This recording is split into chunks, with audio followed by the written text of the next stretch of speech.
I'm Sarah Thompson, 62 years old. I was sitting in the living room of my home in a quiet Boston suburb, gazing at the fireplace. Outside the window, the autumn wind rustled the trees, and leaves danced in the air. This season always brings back memories of the past. I was adopted when I was 5 years old. The memories of the abuse I suffered from my birth parents during those first 5 years are still vivid. Days of hunger and violence. And then, suddenly, salvation came. Sarah, this is your new home now. The gentle voices of my adoptive parents still linger in my ears. They taught me what love is. A safe and warm home. Daily meals. And above all, unconditional love. That experience led me to the legal profession. After graduating from Boston University Law School, I began working as a lawyer specializing in child protection. Now, I'm a well-known figure in this field and have saved many children. However, my life's greatest challenge was my daughter, Jessica. I adopted Jessica when she was 10 years old. I was 34 at the time. She, too, was a victim of abuse. Jessica, it's okay now. This is your new home. I passed on to Jessica the same words I had heard. The first few years were a series of difficulties. Jessica wouldn't trust anyone and often lashed out. But I never gave up. Jessica, you are loved. I am your mother. Gradually, Jessica began to open her heart. She graduated high school, went to college, and got married at 28. I was proud of her growth. However, after her marriage, I began to notice subtle changes in Jessica. The number of phone calls decreased, and we met less frequently. And after her daughter Emily was born, we became even more estranged.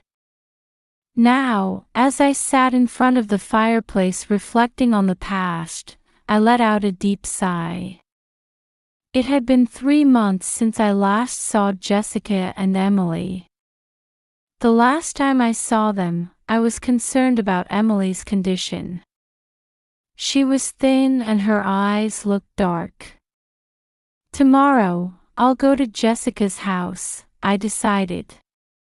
The memory of the abuse I had experienced myself, and the experience of saving Jessica, pushed me forward. Would tomorrow be the day I learned the truth? I quietly closed my eyes and began preparing for tomorrow. The next morning, I woke up early and prepared breakfast, remembering Jessica's wedding day. It's been 10 years since then. Time really does fly. When Jessica was 28, she married Mike Johnson, who worked at the same company. Mike was 30 and seemed like an honest young man. The wedding was small but warm, and I remember my heart swelling when I saw my daughter's happy smile. Mom, I'm happy. When Jessica hugged me, I struggled to hold back my tears. My adopted daughter had grown up so wonderfully and was starting a new life. It was the greatest joy for me. After the wedding, Jessica and Mike set up their new home in the suburbs.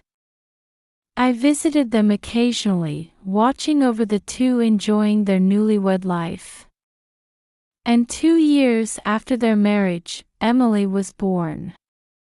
I still vividly remember the emotion of holding my granddaughter for the first time. The weight and warmth of that tiny life. When I heard Emily's first cry, I felt like my life was complete. Emily, Grandma will protect you. I gently kissed the baby's cheek. However, at that time, I had no idea that keeping that promise would be more difficult than I had imagined. Around the time Emily turned 3, Jessica's behavior began to change. Our phone conversations became shorter, and when I visited, she seemed somewhat unsettled. Mike also didn't seem as cheerful as before, and I sensed that there might be some problems between them. Jessica, is something bothering you? Even when I asked, Jessica would just brush it off with, "It's nothing." But a mother's intuition is sharp. I also began to worry about Emily. She wasn't as energetic as before and stopped smiling when she saw me. When I found a bruise on Emily's arm on her 5th birthday, alarm bells rang in my heart. Emily, what happened here? I fell down. Emily's answer was exactly the same as my own words when I was being abused. Since that day, I began visiting Jessica's house more frequently. However, Jessica didn't seem to welcome my visits. I even felt like I was being treated as a nuisance. Mom, don't worry so much. We're fine. I couldn't help but feel anxious about Jessica's words. Emily's condition seemed to be getting worse day by day. She was losing weight, had dark circles under her eyes, and stopped smiling altogether. I tried to intervene several times. I suggested counseling and offered to help with housework and childcare. But Jessica rejected everything. Mom, we'll solve our family issues ourselves. Those words made me feel helpless. But as someone who had saved an abused child before, I couldn't give up. And now, having finished breakfast in front of the fireplace, I was determined to visit Jessica's house again. Today, I must uncover the truth and save Emily. I took a deep breath, stood up, and headed for the door. As I stepped out of the front door, the cold autumn wind caressed my cheeks. I took a deep breath and got into the car. On the way to Jessica's house, anxiety weighed heavily on my chest. First, I decided to call Emily's elementary school. I pulled over to the side of the road and took out my smartphone. Hello, Maplewood Elementary School. Hello, this is Emily Johnson's grandmother. I'd like to check on her condition. One moment, please. Emily has been absent since last Thursday. We haven't received any communication from her family. Fear ran through my chest. Today is Tuesday. She's been absent for 5 days, and Jessica hasn't contacted the school. This isn't normal.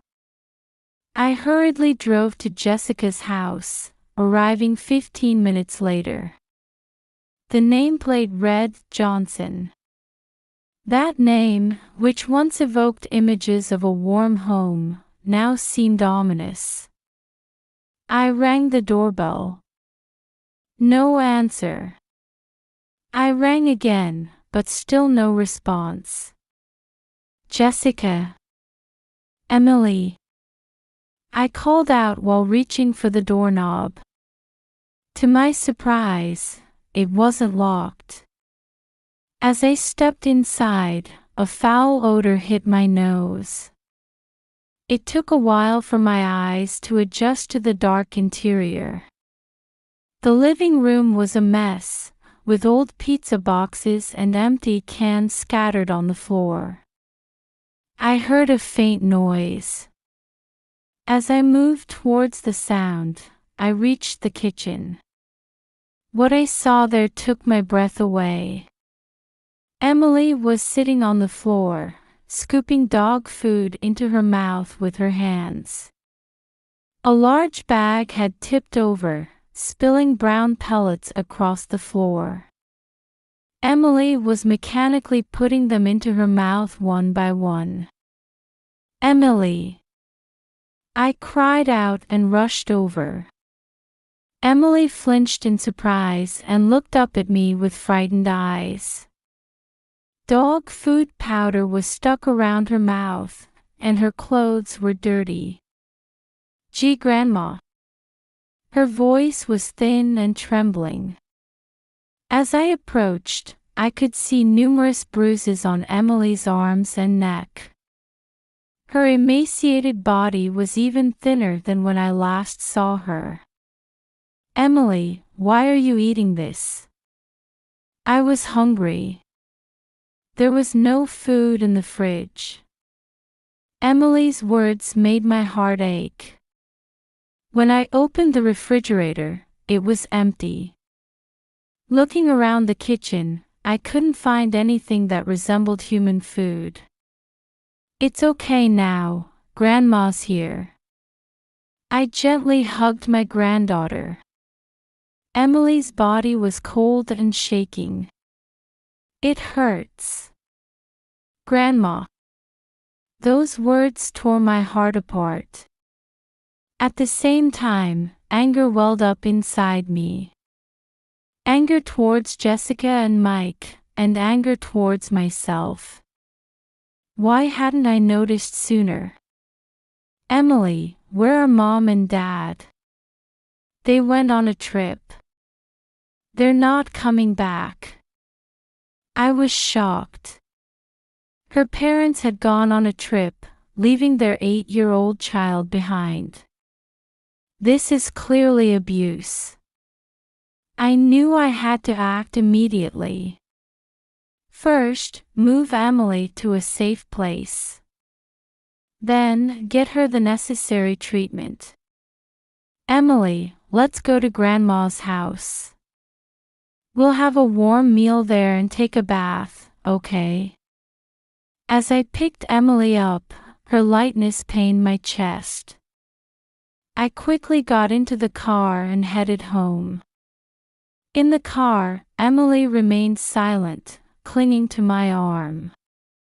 When we got home, I first gave Emily a shower and changed her into clean clothes. I prepared warm soup and slowly fed Emily while thinking about my next steps. Should I report this to the police? Should I contact Child Protective Services? And how should I deal with Jessica and Mike? My heart was filled with anger, sadness, and determination. I vowed to do everything in my power to protect Emily. As I gently stroked Emily's hair, I renewed my resolve. A week after taking Emily into my care, Jessica and Mike were arrested in Paris with the help of French police. They were immediately deported and sent back to the United States. I confronted them at the police station. Jessica maintained her defiant attitude, saying, "You're overreacting, Mom." Mike, on the other hand, looked exhausted and hung his head. During the preliminary hearing, Mike suddenly started talking. "Actually, I was being threatened by Jessica." As the courtroom fell silent, Mike tearfully confessed. He revealed that Jessica had psychologically dominated him and forced him to participate in Emily's abuse.